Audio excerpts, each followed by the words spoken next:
guys, yung electric pan nyo ba mabagal lang umikot at masyado nang malikabok. So halika, panoorin nyo, i-demo ko kung paano linisin at kung paano lagyan ng langis yung shafting, yung pinagkakabitan ng LC. So hindi kailangan lilinisin lang, kailangan lalagyan mo pa rin ng langis yung shafting, itong pinagkakabitan mismo ng LC. Kasi kung lilinisin mo lang, ganun pa rin yun, matanggal lang yung alikabok pero mabagal pa rin, kailangan mo pa rin langisan. So papakita natin kung saan banda lalagyan ng langis. So panoorin nyo po.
Ito guys, bubunutin lang ito, yung iba nakabolt, yung iba bubunutin lang ng pag ganito, ganyan.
Ayan guys, ito yung pinaka-shafting nya, pinagkakabitan ng LC.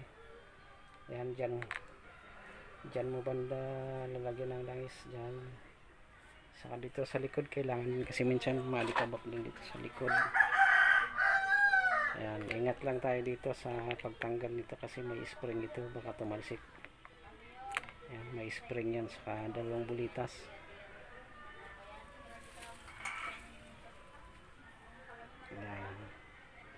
Ayan, ito dyan, ito lalangisan mo din yan banda dyan. Ayan, ganun lang.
Pwede rin guys, ano to, sabunin nyo, may tubig.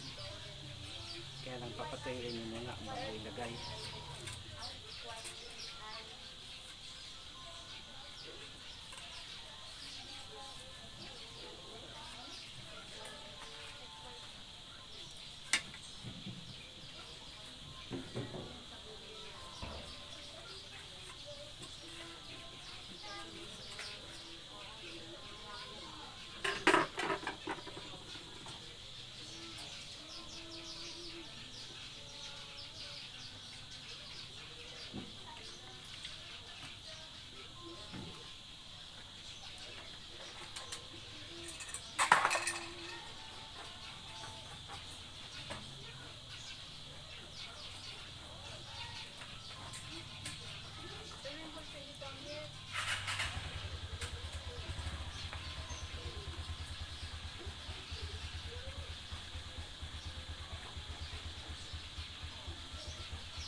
So ayan na guys,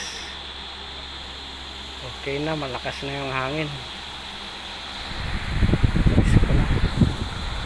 So ganun lang, subukan nyo rin. Kaya lang pag pinaklas nyo, tandaan nyo lang para hindi kayo mahirapan magbalik. Yan lang naman kasi magiging problema nyo pag pagbalik, pag hindi nyo tinandaan. So ganun lang din. Thank you sa mga nanood. Paki-subscribe mo lang po ang ating channel. Paki-like and share na rin. Salamat.